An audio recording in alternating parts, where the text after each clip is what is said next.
this week's topic. Last week we discussed starting with cattle, incorporating cattle into your farm or into your ranch. And this week we're gonna talk about sheep in the same sort of context, like things to think about if you're thinking about adding sheep on to your existing farm, or even if you have no experience with livestock and you're thinking about starting sheep.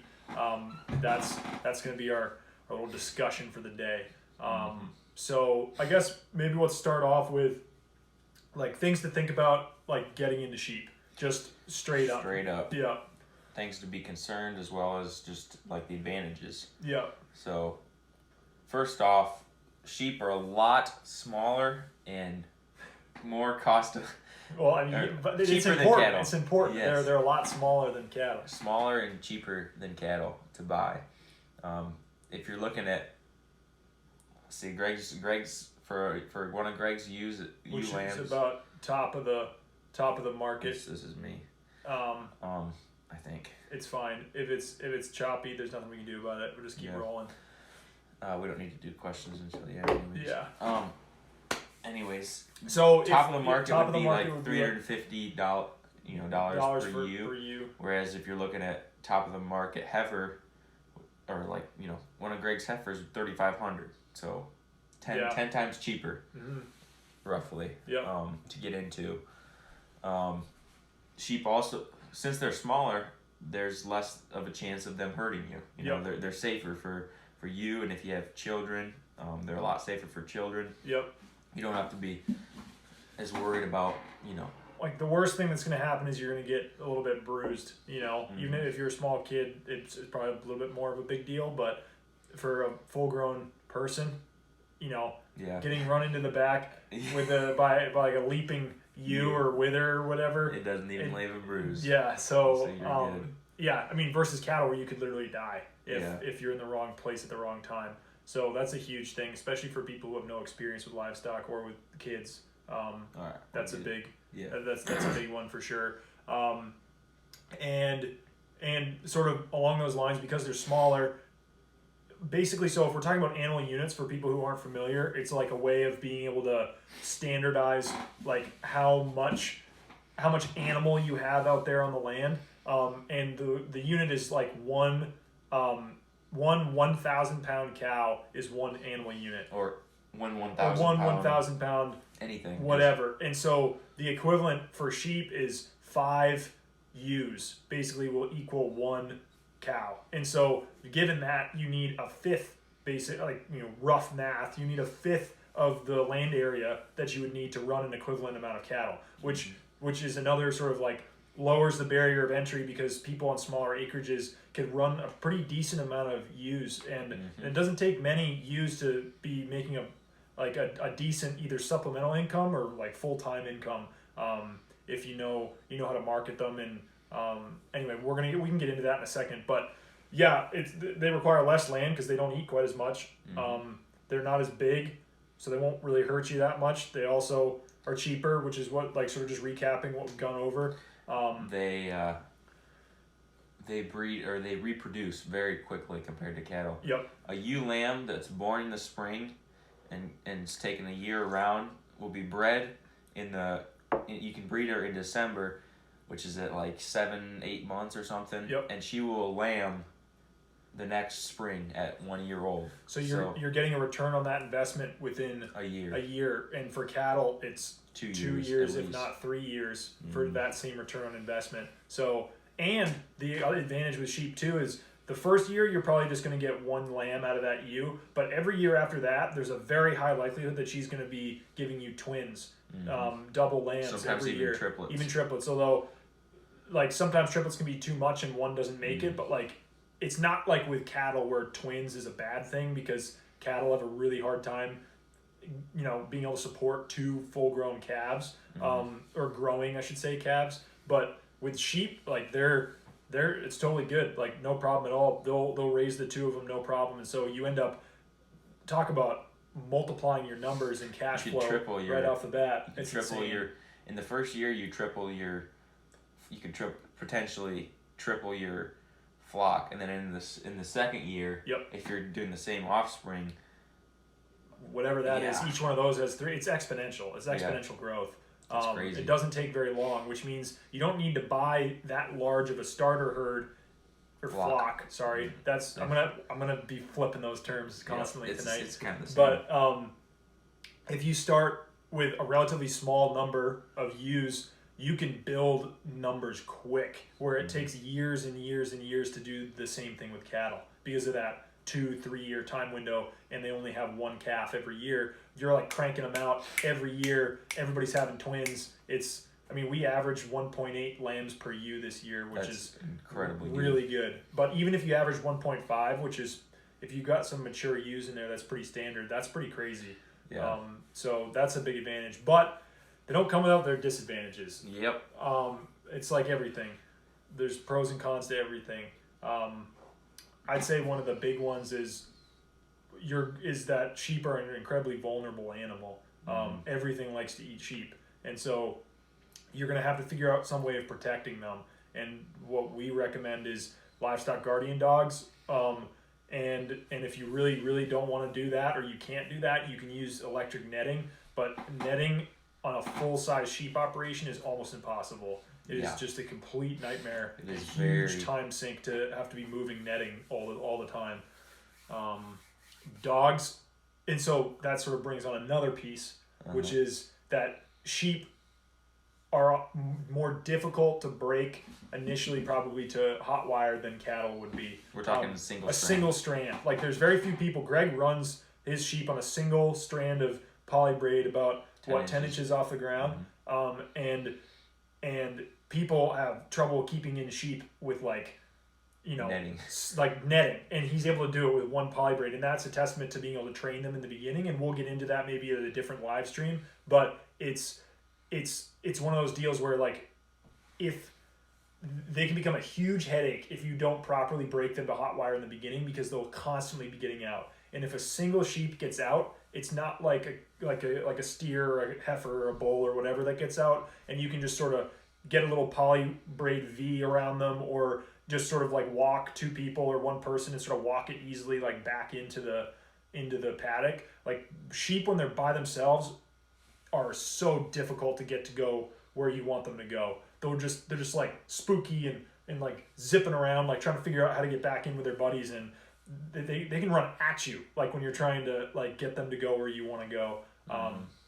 But when they're as a group, they herd better than cattle do. Like on cattle drives and stuff like that, they're so terrified of being left alone that they like ball up. They have a very, very high herd instinct. Yep. Or flock instinct. Thing. Yeah, I would say they're like more finicky than cattle in a lot of ways, where you gotta it's gotta be like anything. This is sort of a theme, I guess, with the stuff that we talk about. But if it's something that is a passion of yours or gets you excited to deal with sheep, then they're super cool and fun to deal with. Are. And we love dealing with them. They're awesome. But if you don't really like those like smaller, slightly more finicky, like ruminant animals, like goats and sheep is sort of what I'm talking about, they can be just an absolute like tear your hair out type deal.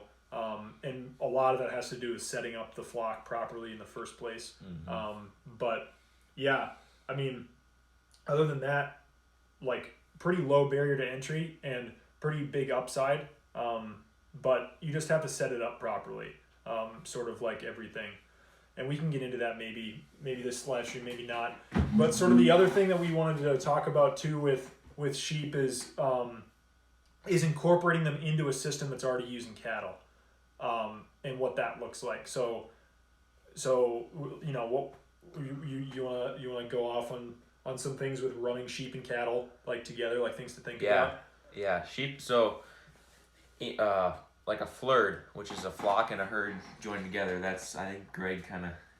I guess that's kind of. I think it's sort of in kind of a thing that's in the space. In the space, there are so many advantages to being able to run, you know, as one herd, flurd group of animals. You know, sheep and cattle, and even goats, if you could work it out that way, all as one.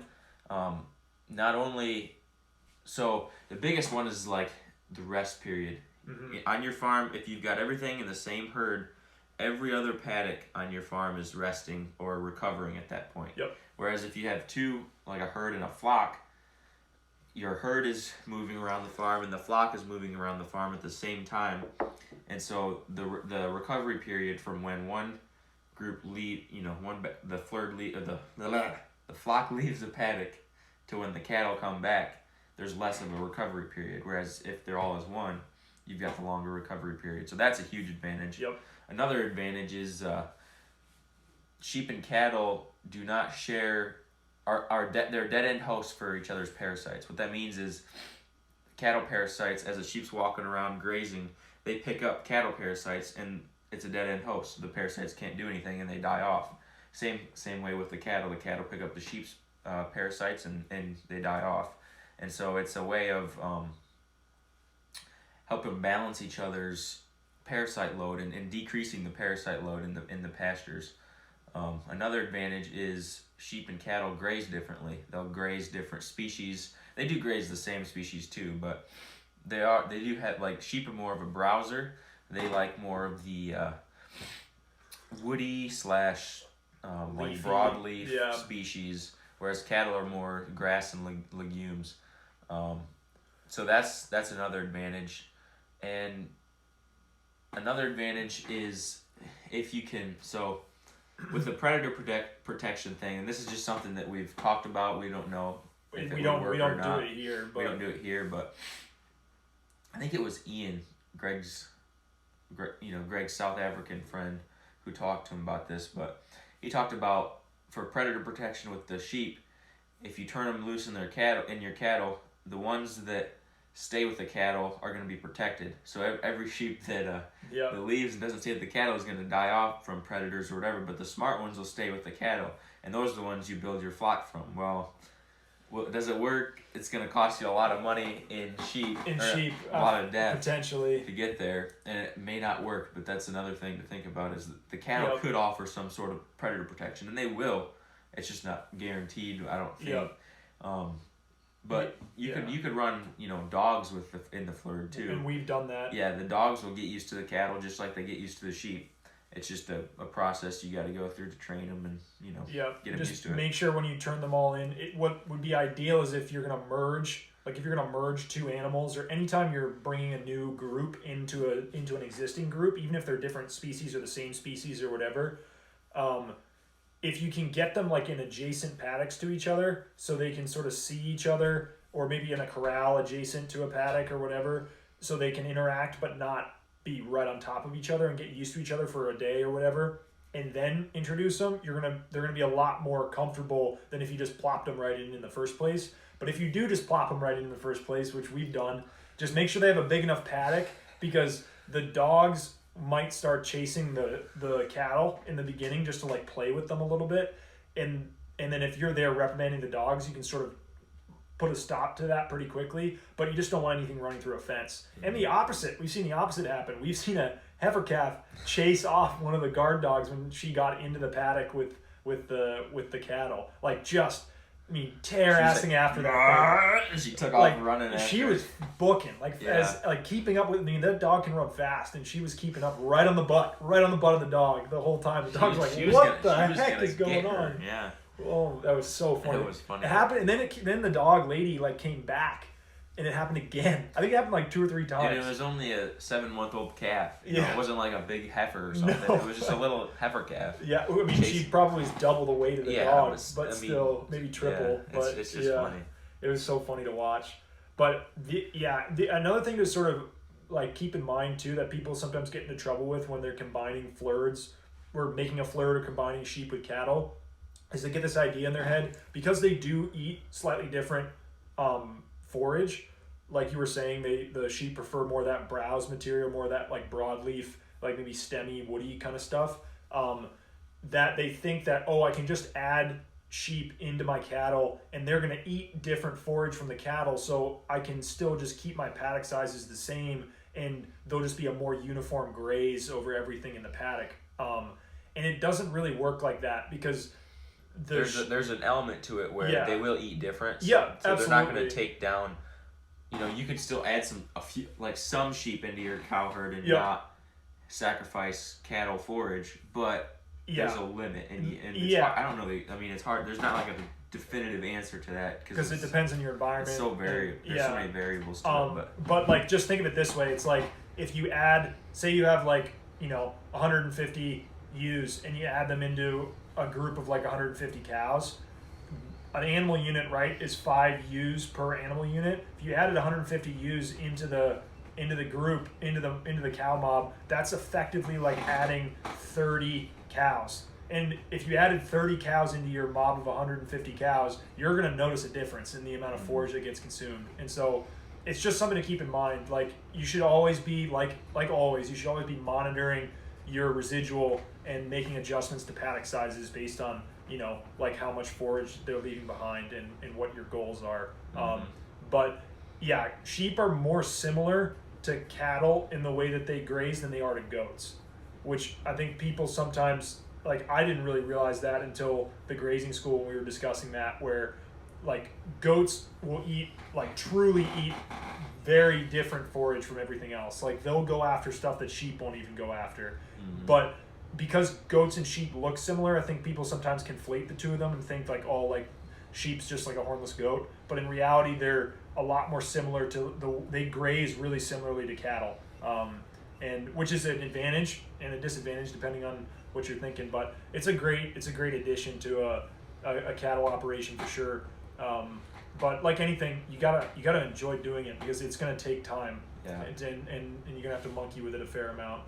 It'd be so cool. I'd love to run goats, sheep, and cattle all together. The problem is goats can be kind of hard to keep in. Like, if sheep are a little finicky to deal with, it's like goats are even farther down the spectrum of finicky. Yeah. But if a goat gets wet and cold, she'll die. Yeah. Or like a kid. Yeah. So they're and a lot. Lambs are a little bit more hardy. Yeah. Just a than little kids. bit. They're not like calves. No. But even calves are vulnerable when they're freshly born, but still. Yeah. And they're cool animals. They're super cool. cool. They're so different than cattle. They're so similar, different. but they're so different. Yep.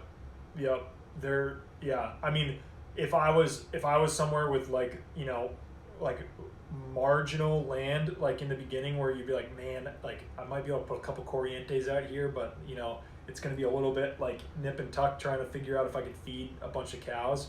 I'd go full bore on sheep if that was a thing. The only thing also to consider with sheep is like if you're in an area where you have a ton of neighbors, and even if those neighbors have dogs, especially if they have dogs, even if they don't though, like the guard dog's job more than anything is to bark, and to bark all night long. And they will. And they're loud. And so you're gonna get so many complaints. Like if you have neighbors that complain about like your barking house dog, they're gonna be beating down your door if you're running sheep anywhere near them with dogs, because the dogs are gonna bark and bark and bark and bark. And then if they have neighborhood dogs, you can run into a whole different kind of problem where those guard dogs are trained to protect the sheep, and so if something comes in there and starts messing with the sheep, there's a pretty good chance that guard dog is gonna threaten and go after something that comes in there. So you just don't want to be killing anybody's neighborhood dogs. It's really not. It's not a good situation, and that limits us too, because we would love to run the sheep on all of the area that the cattle also graze. It'd be really a great addition to landscape reparation or regeneration or whatever, you know what I mean? Mm-hmm. All those benefits we were talking about running cattle and sheep together. It'd be awesome if we could do it, but we have neighbors and neighbor dogs that are pretty close to where we run the cattle on certain parts of the farm, and so we just have to keep the sheep. We have to keep the sheep where they're at, because the farm that the sheep are on is on this road that nobody lives on, and so we can have a pack of 25 guard dogs in there and nobody has a problem. 32 now, 31. So, yeah, it's nuts. I mean, guard dogs are cool, but when you get a lot, it's a lot more work. That's for sure. The guard dogs right now, we're talking like personally, like here at Green Pastures Farm, they're probably more work than anything. Yeah, than anything we do. More work than the sheep, more work than the cattle. Like in the winter. When we're talking about like raising guard dog puppies and training them. Like we've got 4 different litters that we're in the process of training all at the same time. Yep. So it's nuts. Yeah. I mean, like the wheels haven't fallen off yet, which is pretty cool. But like, it just feels like it's Yeah, it's barely holding together. Yeah, the bolts are starting to rattle loose a little bit. Oh man. But hey, I mean, it's fun. It's fun. It to, is. like, It's good to learn too. Yeah. Like we're learning a lot just about it, and and puppies are always fun to play with. Yeah. They can just be a handful at times. Yeah. I think it's probably a good discussion about the sheep. I mean, there's a whole we're gonna go in deep. I think we got some good questions about it too. We're gonna go in deep in maybe in some of these questions, but in future live streams about like nitty gritty, like how to start a sheep flock and how to train sheep and how to manage a sheep flock. Like that's going to be a totally different discussion. We're like this sort of one is just like general things to think about, things starting, like just things maybe to be aware of, and that's sort of what we wanted to cover today. But that nitty gritty stuff, we'll get there. Don't worry, we'll get there. Maybe we'll get there tonight. So I mean, people start asking questions if you want some specifics, but stay tuned for future Chewing the Cud episodes.